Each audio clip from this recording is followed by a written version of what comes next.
హైదరాబాద్ సుస్థిర అభివృద్ధి కోసమే గ్రేటర్లో 27 మున్సిపాలిటీల విలీనమన్నారు మంత్రులు.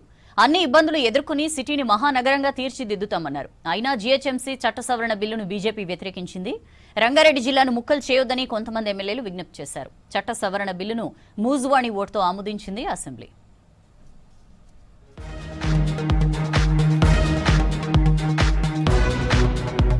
మున్సిపల్ జీహెచ్ఎంసీ చట్టాల సవరణపై అసెంబ్లీలో వాడివేడి చర్చ జరిగింది. సభలో చట్ట సవరణ బిల్లును మంత్రి శ్రీధర్ బాబు ప్రవేశపెట్టారు. ప్రజాస్వామ్య పద్ధతిలో గ్రేటర్లో విలీన ప్రక్రియ జరిగిందన్నారు మంత్రి. ప్రభుత్వం ఏకపక్షంగా ముందుకెళ్లిందనడం కరెక్ట్ కాదన్నారు. అందరి అభిప్రాయాలు తీసుకున్న తరువాతే ఓఆర్ఆర్ లోపల ఉన్న 27 మున్సిపాలిటీలను గ్రేటర్లో విలీనం చేశామని చెప్పారు శ్రీధర్ బాబు.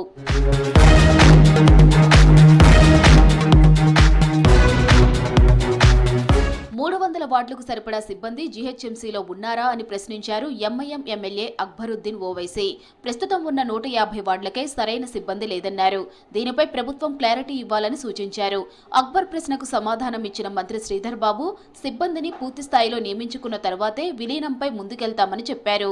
ఇప్పుడే మేము జోన్స్ ఏర్పాటు చేసుకున్నాం. Definitely it's thought provoking. కలెక్టరేట్లు 33 కలెక్టరేట్లు కట్టారు.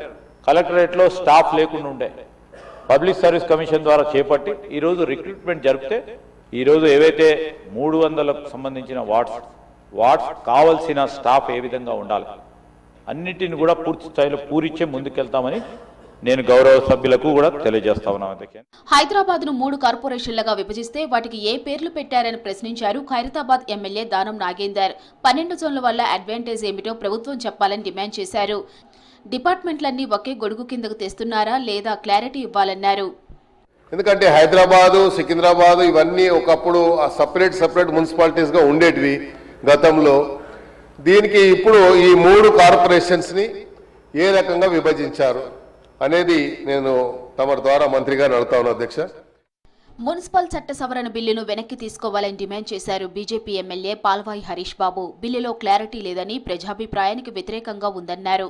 20 మున్సిపాలిటీలు 7 మున్సిపల్ కార్పొరేషన్లు కూడా విలీనం చేస్తున్నారు. ఇప్పుడు 1 కోటి ఉన్న జనాభా రేపు 2 కోట్లు అయితే నాకైతే దీని పరమార్థం ఏందనేది నాకు ఇంకా అర్థం కాలేదు.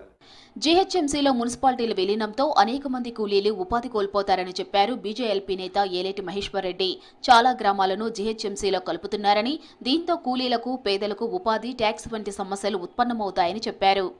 కానీ ఆ ప్రాంతంలో ఉన్నటువంటి గ్రామీణ ఉపాధి కల్పించాల్సిన బాధ్యత ప్రభుత్వం మీద ఉన్నది. ఇప్పుడు గ్రామీణ ఉపాధి అనేసరికి మంత్రి గారికి నవ్వొస్తా ఉన్నది. కానీ గ్రామీణ ప్రాంతంలో ఉన్నటువంటి నిరుపేదలు, అట్టడుగు బడుగు బలైన వర్గాలకు చెందినటువంటి అనేక మంది నిరుపేదలు దాని మీద డిపెండ్ అవుతారు. జీహెచ్ఎంసీలో విలీన ప్రక్రియ అస్తవ్యస్తంగా ఉందన్నారు ఇబ్రహీంపట్నం ఎమ్మెల్యే మల్రెడ్డి రంగారెడ్డి. రంగారెడ్డి జిల్లా స్వరూపం మార్చొద్దని కోరారు. రంగారెడ్డి జిల్లాను ముక్కలు చేస్తే ఊరుకోబోమన్నారు.